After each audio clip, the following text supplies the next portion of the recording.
Ladies and gentlemen, the title for our next session is Transition from Tribal System to State to Pakistan. And the speakers for this session are Sultan-i-Rome, Ahmad Fouad, Zubair Torwali, and Nazish Barohi. And the moderator for this session is Amineh Hoti. Dr. Amineh Hoti is the Distinguished Scholar at Institute of Strategic Studies.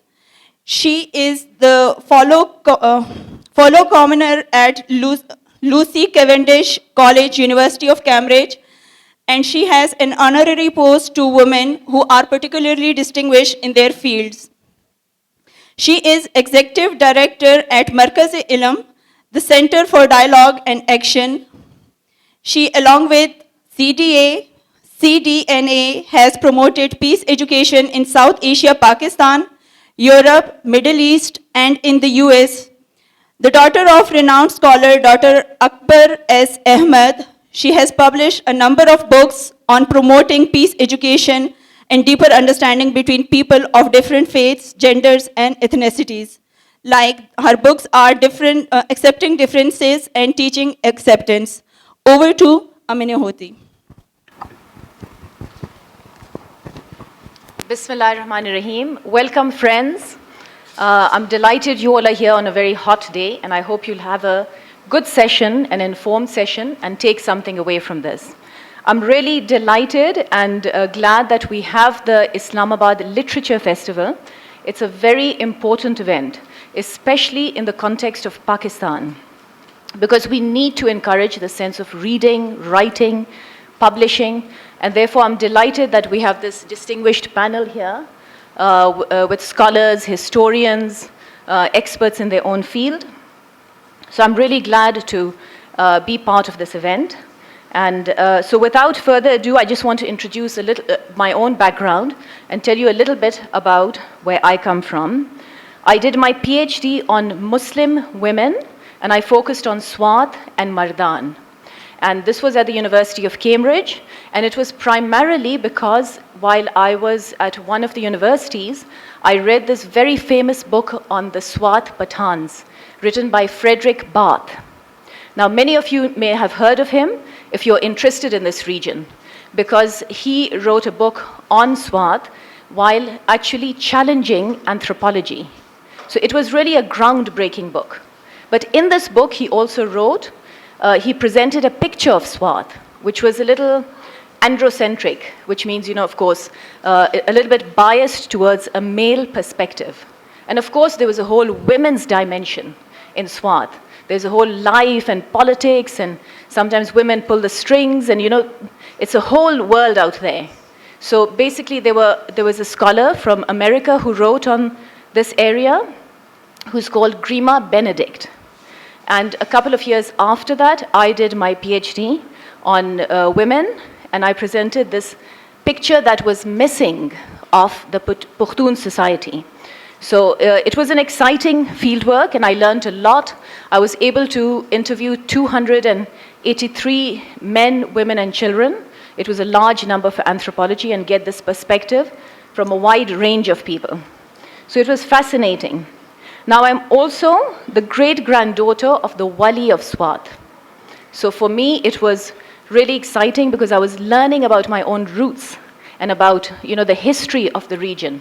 And that was something really fascinating for me.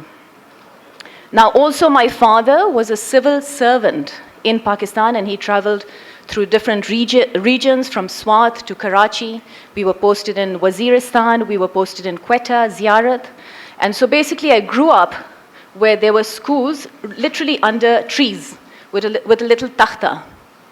So that was one of my first schools. So from there, it was exciting then to go on to Cambridge and then to experience this different ideas on Pushtun society, especially because it's been a focus for many scholars and historians, for colonialists.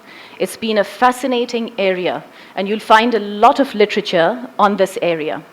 And I'm sure those who are familiar with the region would have already read up about this. Now, my current area of study is teaching acceptance, especially with growing extremism and growing sort of narrow visions of the world. So we're really focusing on ideas of ilm, adab, or insaniyat. And therefore, those ideas become relevant to what we're going to talk about today. Because how do we treat our subject matter?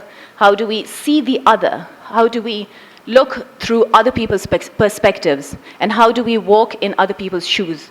That's all very important when we are representing people of a certain community. So today our discussion will be around this book by Dr. Sultan-i-Rome here. It's called Land and Forest Governance in Swat, and it describes transition from the tribal system to state to Pakistan. And I must say it's a really detailed, thorough study. I received it from OUP about 2-3 days before this event. So I have to apologize to my family because I was lost in this book, reading it literally day and night, and thoroughly. So it's a very detailed study. It's a very focused study. And I'm glad that there are people from Swat who are, really producing scholarship and knowledge of this level. So that's a fantastic step forward. The book highlights the deep-rooted problem in Pakistan. It's not just about deforestation. It's not just about the trees that are being cut so ruthlessly and so carelessly. It's also about how we see the other and how we live in this world with responsibility and with care and with a sense of wisdom. That's very, very important, how we live as human beings. I think these are important questions we've got to ask ourselves. And so the challenges in this book bring out those points. Now I want to introduce Dr. Sultan-i-Rome here, who mentions the transition of the 3 stages of Swat.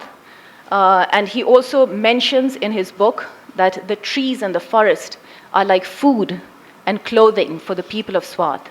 That's what they've said.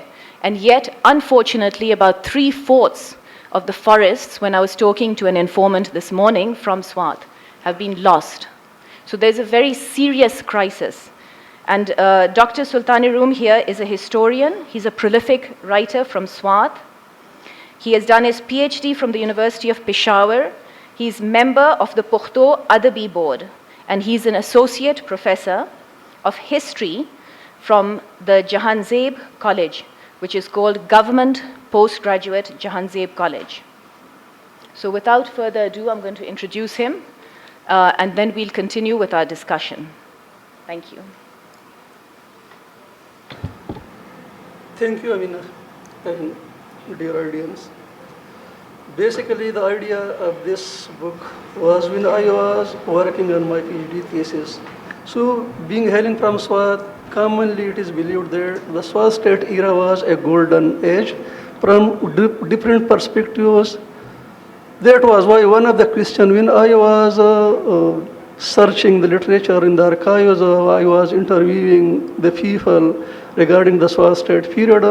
So one of the points was what was the status position of the forest. My own interest was also in this, but that was not the main part of my thesis.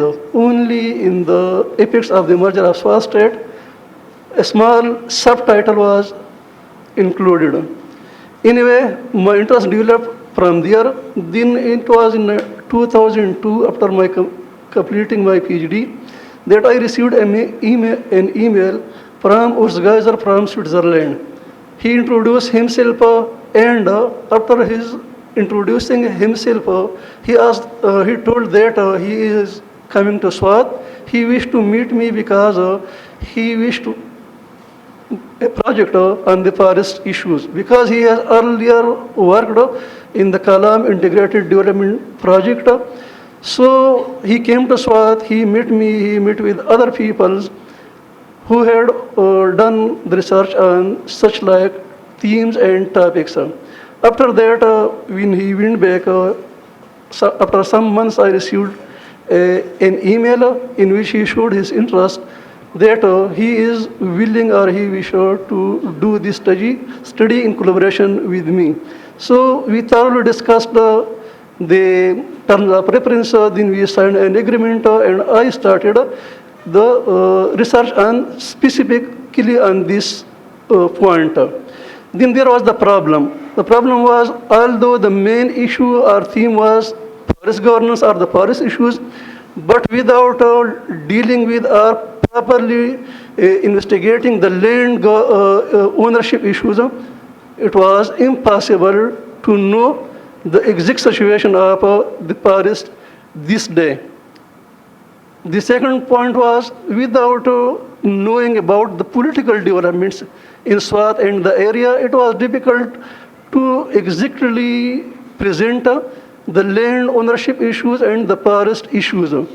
So it became a complicated and a hard task. However, ignoring the financial cost, I took the task to do the work in detail, and that was why after 2 years I completed the study, initial study. That was published in a working paper form. The working paper was, according to Urs Geiser, very excellent, and that was why that working paper was published in 2005. But after that, he said that I have to continue or to do extensive study of post 1947 period. So again, we discussed the terms of reference. We signed an agreement, and I took the work after 1947 in detail. And as a result of that, in 2008, second working paper was published, although one of the term was that both the working paper or the work done till that time was to be published in a book form. However, seeing the working paper, the second working paper, was Geiser told that we have to publish this as a separate working paper, and then the book, both of the working papers will be compiled in a book form. And for that purpose, we then signed a third agreement. So this study basically, it took about 8 years. For 8 years, I worked on this project. I visited the archives. I talked to the people orally. I consulted a published book, unpublished material. And after that, when I submitted it to UUP for consideration for publication, so having been published with UUP 2 books, the experience was not a new one. However, when it was accepted for publication, it took so far 6 years. My submission of first draft and this day, it took more than 6 years. So this was again a painstaking process, especially for me, because twice the project focal person was changed inside UUP, and then that created troubles for me. And again, during this time, I don't know whether to mention these points here is prudent or not. Anyway, I wish, because when the book was published, I was told that to proofread it and to approve it. I told that the final draft may be sent to me. It was said that the policy has been changed. You have to check in the draft box. So they don't know, UUP people. I think we are working in Swat. What are the situation there? Whether draft box facilities available there or not. Again, that question or problem was solved. The draft was sent to me. But when the time of the preparation of the index came, again an index was prepared, that was sent to me for approval. I again told the final draft on the basis of which this index has been prepared may be sent to me so that I cross-check. But I was told that this is not the policy of UUP. And I told that I will never approve such an index without seeing or consulting the draft on the basis of which has been prepared. It has been prepared. So now, just 1 hour before I got the copy of this book, after a hard talk, going to the shop, and I noticed that there are 2 entries in the index.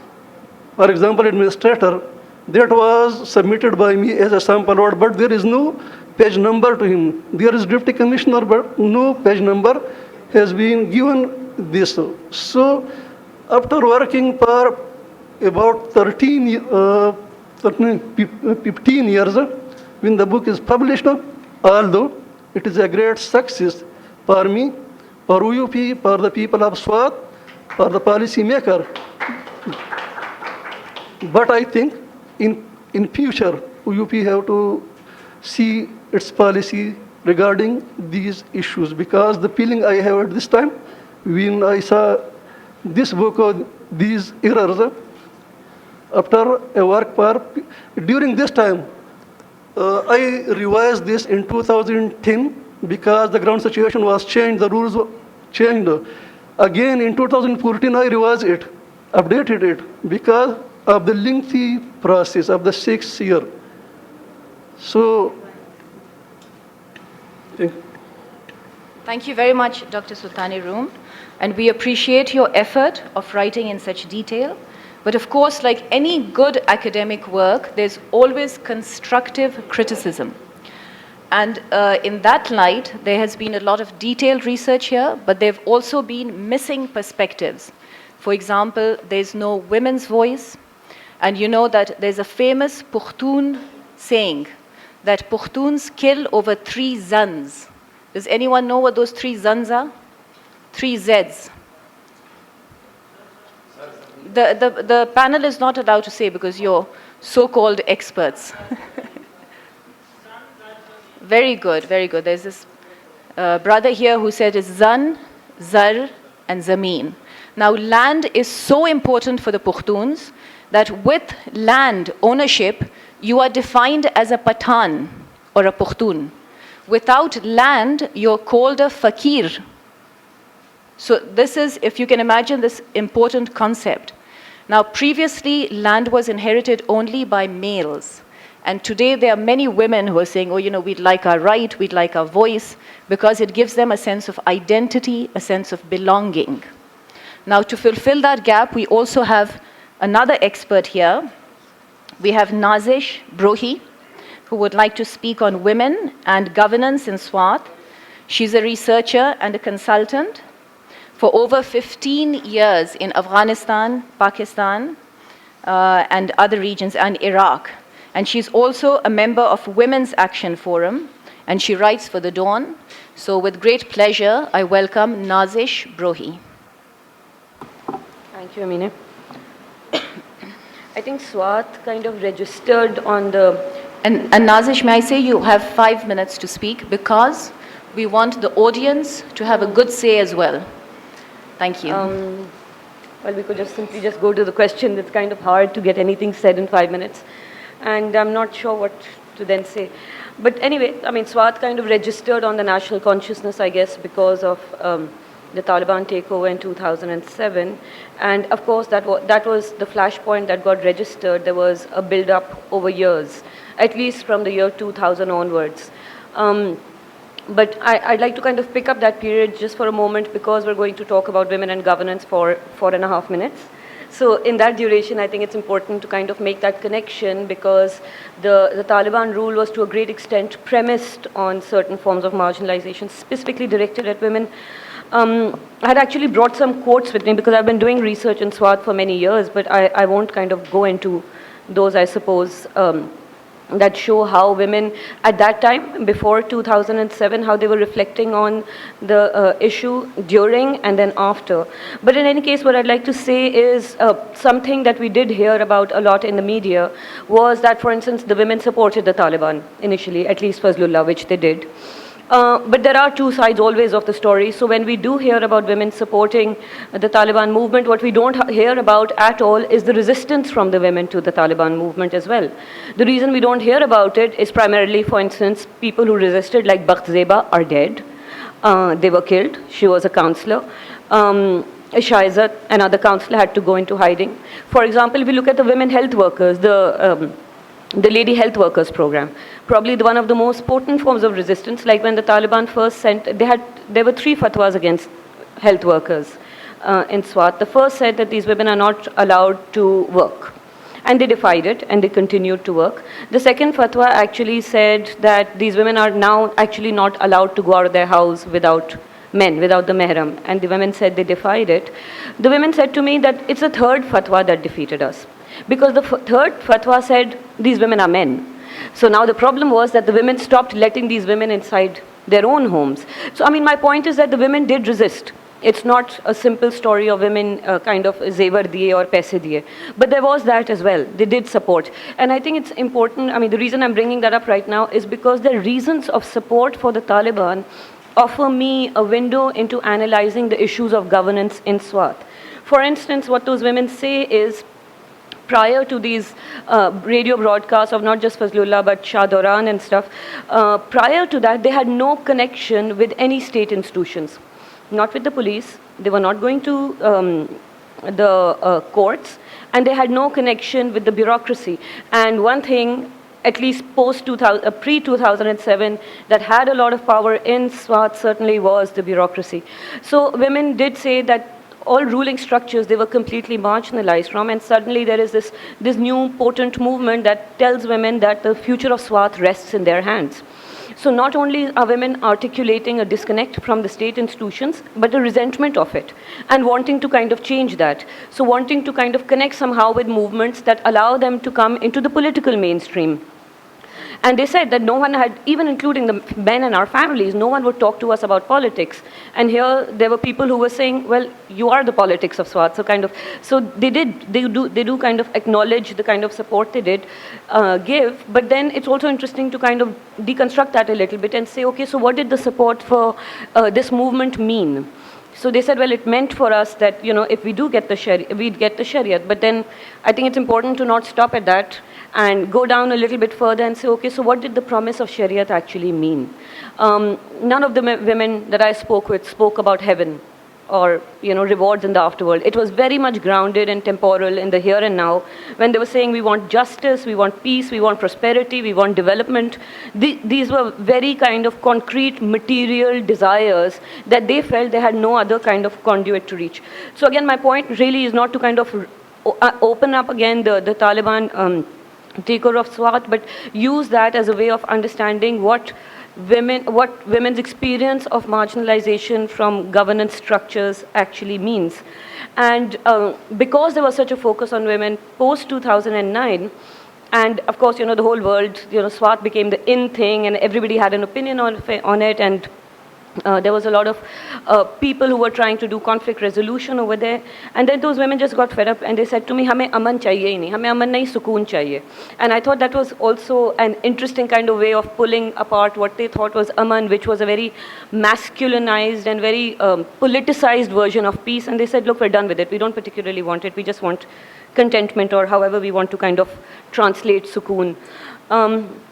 But things have changed since then. For instance, in the first election after 2009, and I'm using 2009 as a cutoff because that was the time of the army operation. In the first election, you see a 13% turnout in elections, in national elections where women voted.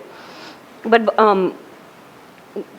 the year after that, well, then the elections after that, when bans were in place, and I think we're familiar about these kind of treaties that were signed or not signed, spoken about between all political parties saying women must not be allowed to vote. Despite that, 35% of women in Swat voted, which is just about actually higher roundabout than your national average of women who are voting. So you kind of see the change happening there. When I speak with women, one thing they point out is, now I'll probably butcher the pronunciation, mushawarane khaze, whatever, women elders. Yeah, so they say that's a pivot of support, like that's changed.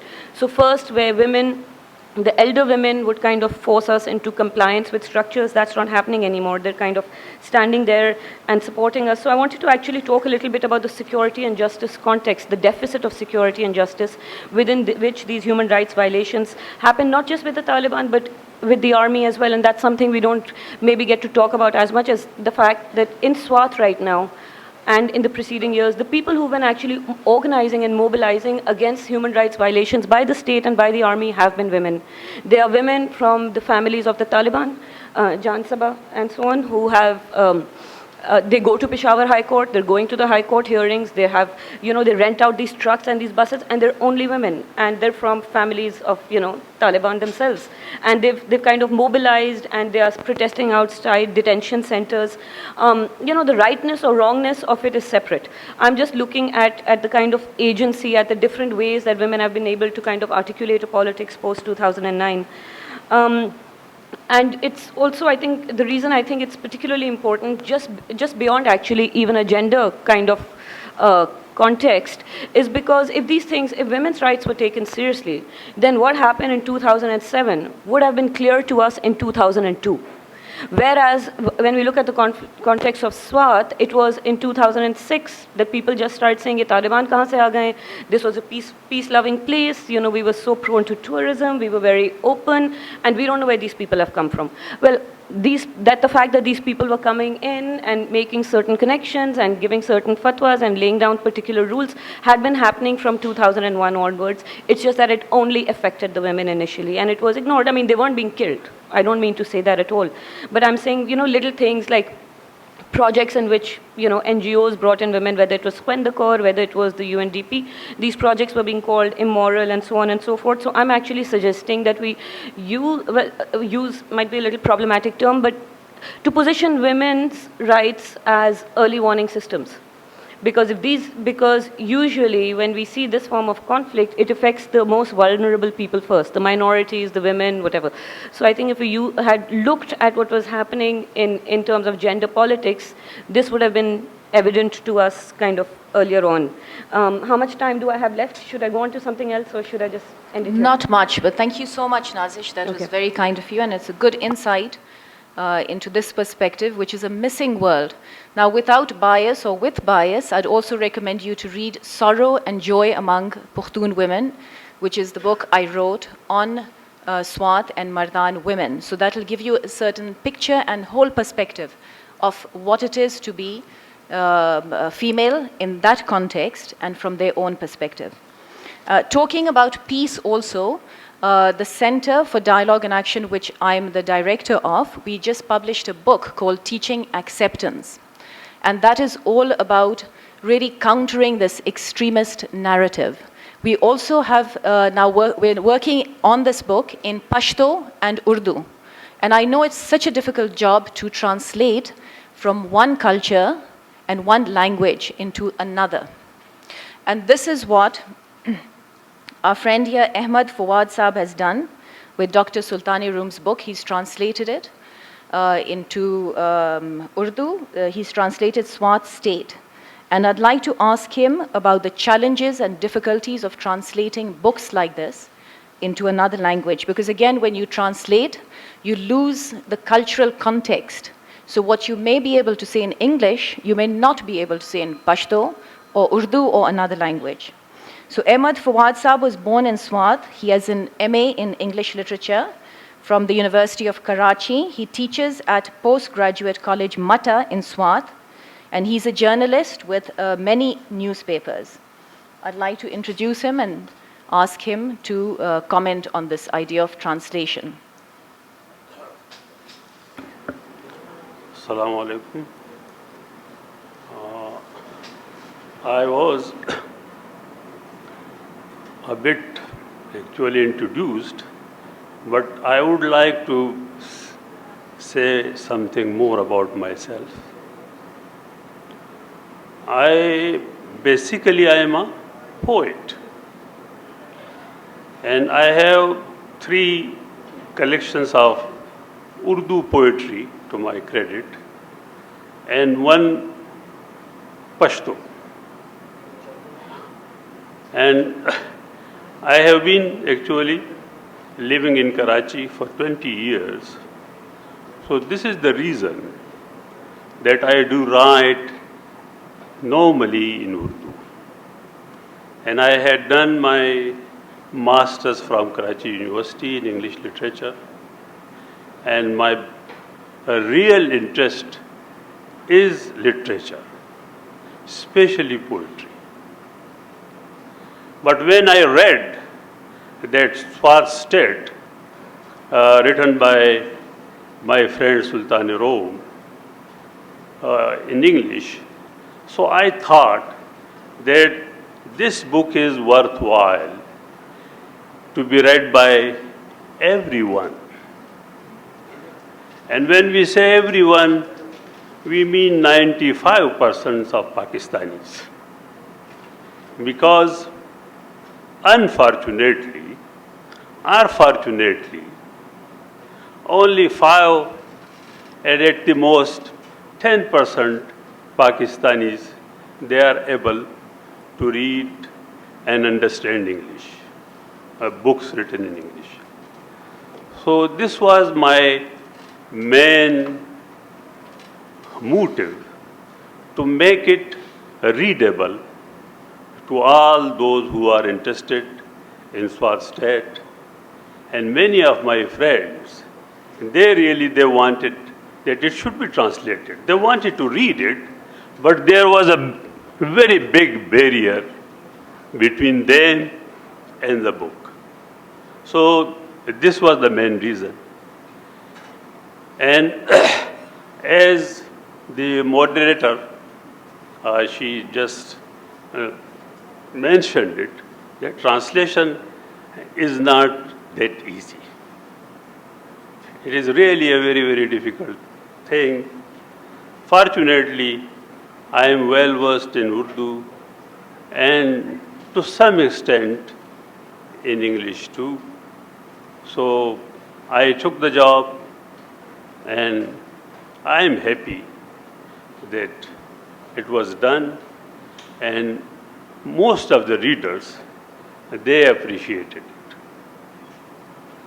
Although I wanted to translate the other books that Sultan-i-Rome has written, but because of some difficulties, I was not able to do it, although I have the wish and desire. But there is one thing that I want to share with you. The topic actually that we were invited for here from Swat to Islamabad, it was not actually as the discussion we had just heard. So we were not prepared for this kind of thing. So it is a kind of complaint from me.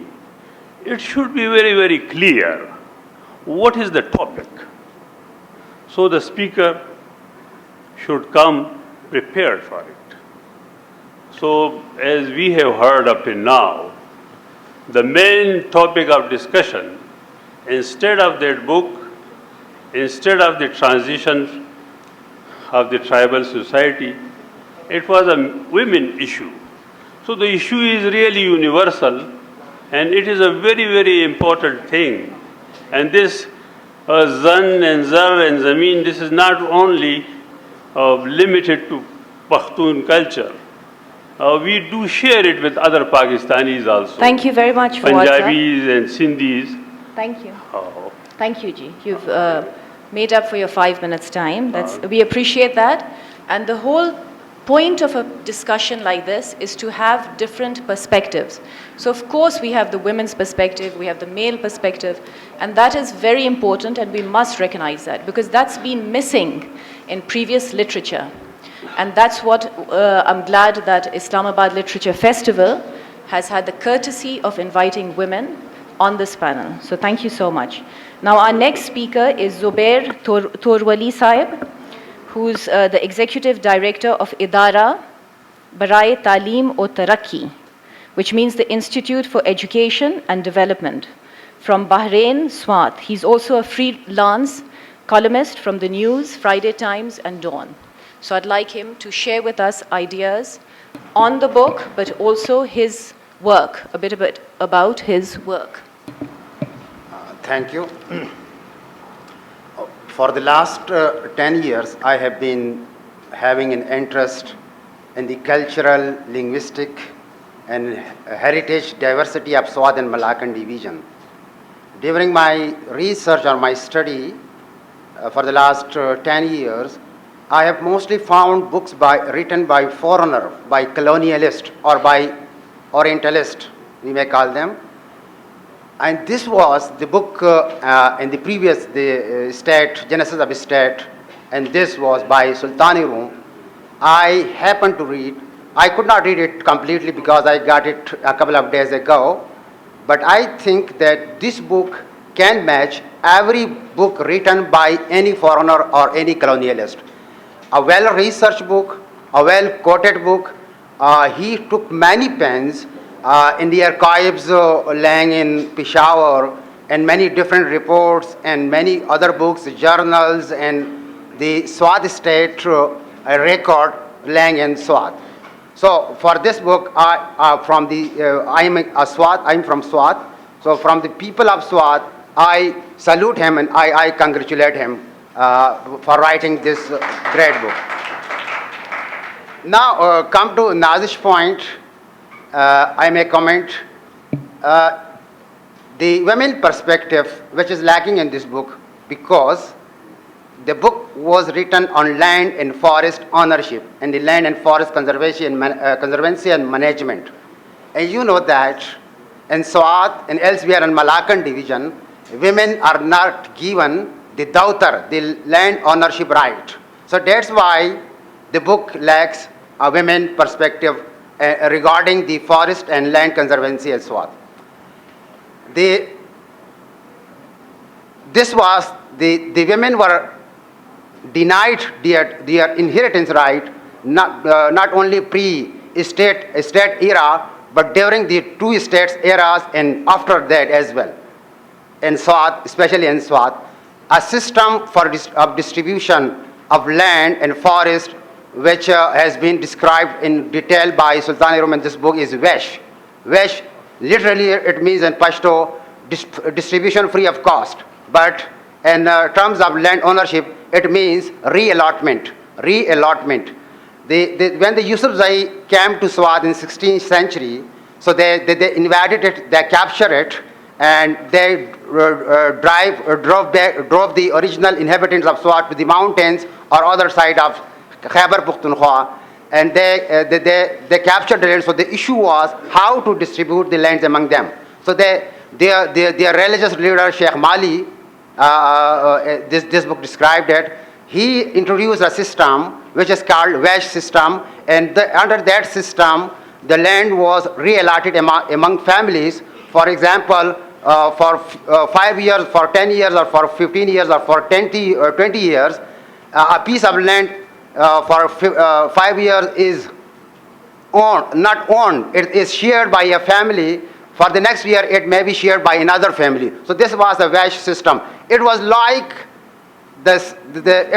a tragedy of commons. The environment, the Hardin's theory, tragedy of commons. The land actually belonged to none, and it belonged to all. So that's why, as we see here, written in this book, a Chinese pilgrim who came to Swat in 7th century, who wrote that Swat is full of orchards, trees, and sheds, and grass, and other fields. But when in 1926, R.L. Stein came to Swat, he visited it, he wrote that there is no orchard, there is no tree, forest or felling because of neglect and because of many vested interest people from down Khyber Pakhtunkhwa or from colonialists who are with the colonialist government of British India. So that's why I would quote, and during the Badshah era, Badshah means Miagul Abdul Wadud era, when a woman from Swat Kohistan is the part of Swat which is blessed with forest, with Deodar forest, the Kalam and Bahrain tracks, Torwali and Gauri tracks. So when a woman named Sherbano, we celebrated her few years back. When she came to Badshah Sahib because of a dispute with the Maliks of that area on the land ownership. So she fought for her right for 10 or 12 years, but at the end she got only the title of Malak and nothing else. She was titled as Malak, women Malak. She was one of the women Malaks in that area, but she didn't get the ownership right in that area. That was the present situation of women not participating in Swat affairs, or and it is not particularly specific to Swat. It's common in Khyber Pakhtunkhwa as well. Another aspect, I got from this book, reading from this book, is that Sultan-i-Rome Sahab has shattered a few myths about Swat. For example, a great writer claimed that women folk were given their due rights during the state era, but that was not correct. Based on the Badshah Sahib statement in writing and oral, which he gave to the Deer and Swat Dispute Commission, that in Swat there was prevailing riwaj, tradition, not any law or sharia. That's why women were not given their inheritance right according to sharia as well. So this another sweeping statement by an Italian writer and with a Pakistani writer on Swat in Afghan society in Pakistan. So Sultan-i-Rome Sahab also shattered. Those writers they wrote that there was sustainable forest management and conservancy in Swat. Sultan-i-Rome Sahab, based on his research, he refuted that claim that there was no such thing in Swat.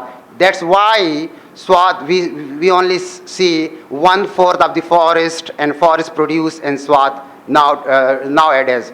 So if I am time, I will go over the... Thank you very much, Ji. We will move on now. We really appreciate your point of view and perspective. And of course, this is such... well, we're running out of time. If you really need, Haji, please. No, I won't take more than 30 seconds. I just wanted to say that it was my fault that I confirmed to OUP fairly late, so they couldn't get this book to me. So when I was talking about women, it wasn't meant as a critique on the book at all. It was just that I was going to talk about women and governance as a separate topic. So I just wanted to Super. Put that Thank up. you so much. So it's a very important study, and everybody, I really appreciate. Just hold on, please. If I also want to tell the panel that I apologize. We have a certain amount of time. And I don't mean to be quick or abrupt, but we have to stick to this time. And I really want to give the audience a chance to speak and participate in this very important event. And of course, this is not meant to be an exact, sort of detailed analysis of the book. It's just meant to raise a couple of points so that you all in the audience can again, come back, and it's a sort of discussion. And again, another very important point is perspective. Everybody has a perspective, and so do authors, so do readers, so do writers. And this is a certain perspective of a fantastic scholar from Swat, and it is important to hear his perspective and to respect it. At the same time, because I'd like to read one quote from his book. He says that Swat was the Switzerland of the East, and this is true. Swat was a beautiful state. It had very green mountains, it's got rivers, and it's a very beautiful, stunning place with forests and mountains, and that is in fact the topic of our book here. And he says that now there's so much deforestation of the Swat Valley, which is a dreadful ecological crisis, that it has not only despoiled one of the most beautiful regions of the world, but also threatens erosion of the mountains, leading to serious flood situations downriver. Now, of course, this is a problem which the author here has highlighted in terms of Swat, but it is not just a problem for Swat or Pakistan. It is really a global problem. I mean, if you look at certain facts and figures here, which I'll read out to you, it says here that 30% of the Earth's land is forested. In about 100 years, there may not be any rainforests. 1.5 acres of forests are cut down every second, which affects our water cycle, it affects the oxygen, it affects all these, the greenhouse effect, etc. There's 20% of the world's oxygen is produced in Amazon forests, 25% of cancer-fighting organisms are produced in these forests and all. And what contributes to it is poverty, overpopulation, and unequal access to land. So these are the main causes of deforestation that lead people there, but also the paper industry. So that's another point. You know, the paper industry is another point that's taking so much away from deforestation. So that's another point to consider. Now, going back to this point of our brother here who raised this point of women's education, my mother and some of her relatives are also from Swat, and they were some of the first people to be sent to school by the Wali of Swat, who was their great-grandfather. So this was in a time where there was no education. Jahanzeb College, which Professor Sultan-i-Rome is a professor at of history, was also established by him. This was also in a time where there were no universities. And there were a few schools, but not so many. So literacy rates did go high up, and these are facts. So again, when we're reporting, it's very important to have a sense of respect, a sense of wisdom, a sense of empathy. Empathy is a very important tool which we must practice, because there's certain ethics when writing about your subject matter. You have to deal with your subject matter with respect, with understanding, with wisdom, and I'm sure our fellow panelists will agree with this, and we will open it up now to discussion from the audience, because I'd like you all to contribute to discussion. So if we can see a fair amount of hands, please. Haji, on the left, please. Assalamu alaikum, I'm Hassan, and my question is, as an outsider, we are given the news that there is peace in Sawat Valley now, and I want to know that actually, if there actually is some notion of peace that exists in Sawat Valley, or is it a myth that we've been fed from the source of media and whatnot?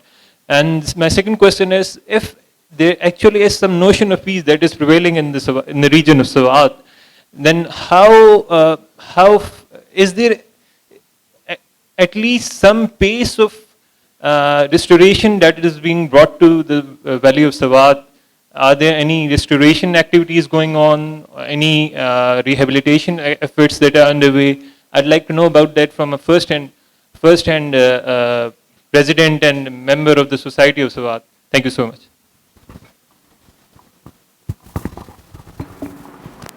Should I? As for peace is concerned in Swat, it is peace like else in Pakistan. It is managed peace. We cannot say that it will go on. We cannot say that it is permanent peace. It is peace for time being now, and permanent peace in Swat is very much dependent on what happens in Fatah, what happens in Khyber Pakhtunkhwa, and finally what happens in Afghanistan.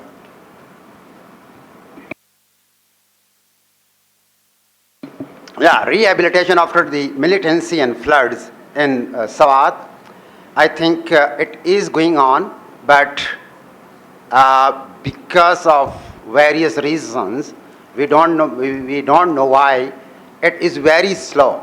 For instance, you know that the upper hilly tracts of Swat, from beyond Madian, we have still to come out of the rubbles because done by floods and by militancy. So restoration is there, of course it is there, but it's very slow. Thank you. Next question, please. At Yes. the back here. Oh, there was someone Yes. else before you. Thank you. Oh, okay. Thank you very much. Actually, I have been to a similar place for my PhD research. It was a sister, I would say, state. It was state. It's Bandi Shungli, and that was where I did my PhD research. It was about the conservation of forests, sir. I want to ask a question. I would see, once I was sitting in the jungle of that village, and I saw men cutting tree for their winter fuel. And when we come back to cities and these urban areas and we talk about conservation of forests, I think we are missing very important realities of the people living there. Sir, they are poor people with 9,000 rupees per month average income. So what do you think? How would they live? And how, you know, the winters are very severe. They need something, they need fuel. So don't you think that we should take care of that aspect also? Please. Thank you for your question. I have dealt with all these questions, issues in this book in detail. Unless I have written, my suggestion is, unless the requirements, the necessities, the needs of the local people are not met, it is impossible to conserve or protect the forest. The people who are living there inside the forest, and you have banned cutting of trees even for firewood, where they will go? You are not providing that facilities, so it is impossible. All these issues have been dealt with in detail in this book, and everywhere the solution has also been given. At this point, I will clarify one. I have never ignored the woman issue or point. I have dealt with in detail women and land ownership in this book, but the problem is that till last night we don't know what is the nature of the session, what we are going to deal with. We are told here that I am somewhat upset because since morning I am trying to give me a copy so that I have to see, and only 1 hour back after a lot of troubles I got the copy, and then the missing warrant was an upset for me. So the woman point has been dealt in detail in this book, but the problem is that there was no time for the readers to see all the issues, whether that is of the land ownership since 16th century. When we are talking of today, then there comes the mention of Swat state. When we go back to Swat state, then there is the need to evaluate and see the pre-state period. So that was why I have dealt in detail. Even the woman land ownership, their rights, all these things from 1600 till 2014. So the woman point is never missing in the books, in the book. That's a very interesting point because it's not missing. And that is right, there is a section on women. But for example, where there is I've read the book in detail. So where there is a story about Badshah Sahib, who was the king of Swat, his daughter is not mentioned, where there is the relation between Wazir Sahib, his daughter was married in sort of a political alliance. So these are not a problem of Dr. Sultan-i-Rome. This is a methodological problem. And every scholar deals with this problem because it's simple. Pushtun society is segregated. So there is a men's section, there's a women's section. But of course, if you're from the inside and you have access to the women's world, then you see this intricate connection. Now, we have very little time, so if we can get another 2 questions in, please. So right at the back there, the gentleman. Okay. I just wanted to comment on this forest issue because I hail from that area. I have some experiences and some traditions, yes, heard from our elders. So basically, I think during the state era, the forests were managed properly, and even the ownership issue that was seriously considered. Share was given to the landowners and something by the state. However, after the merger of the state in 1969, there took place some important and crucial problems. Especially on the part of Pakistan, on the part of the new state, there was no proper policy, there was no management, and even the people so far till 1969, the complete forest, even around the villages, those were carelessly deforested. I have heard, though I don't remember, but I have heard from my elders that around one of the mountain around my village, that was a full forest of alio, But when the state was merged, the people from all around, even from far-flung areas, they came and destroyed that forest. And there was no say from the side of Pakistan and from the side of the authorities. Thank you so very I much. think one point that a proper policy Brief, is please. needed on the part of policy makers and awareness program. And last point, that subsistence economy, it is related to the people's subsistence from Islamabad, from Lahore, from other areas. Outsiders cannot know the problems of those people, especially the economic problems. So obviously there are no other options. So I think that Thank you very much. If we seriously can may have be one more considered. question, please, and then we'll take it together. Yes, my name is Mohammad Faisal. I'm a student of politics and governance. Now, I've read Ibn Khaldun. There is his concept, his book, Muqaddama, and there is a concept of solidarity, tribal solidarity. Is there any research on tribal this tribal dynamics in the case of Sawat? And is this transition too rapid? As Mushtaq Yuswi Saab has very rightly pointed out कि हम तो वो लोग हैं जो हमारा माशरा है जो कि अंग्रेजी अनजाने और उर्दू जानबूझ के गलत बोलते हैं. So are we not trying to be too modernized? For God's sake, look at these the dynamics of state of Sawat or Kalat or for that matter Khairpur state. This whole idea, I know the conspiracies, what states have done and are doing. So my request would be to seriously read Ibn Khaldun and try to apply what he has said in the case of these Sawat and other areas in Pakistan. Thank you so much.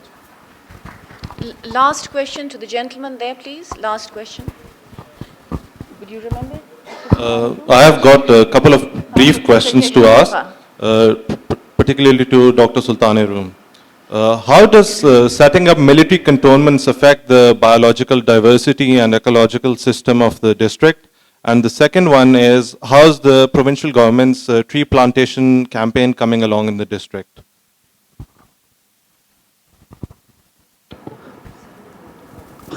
This point has been also dealt with, how the militancy or the upsurge or the military operation, not only the militants, but the military operation also have targeted the forest in Swat. So those things are present in this book in detail. What damages were wrought by the militants and wrought by the military, both have wrought.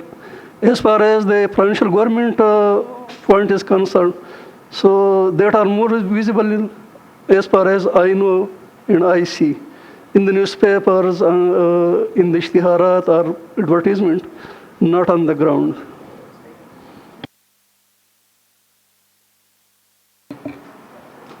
As for the military cantonment in Swat is concerned, we think that it may increase the burden on the forest and biodiversity and our cultural heritage.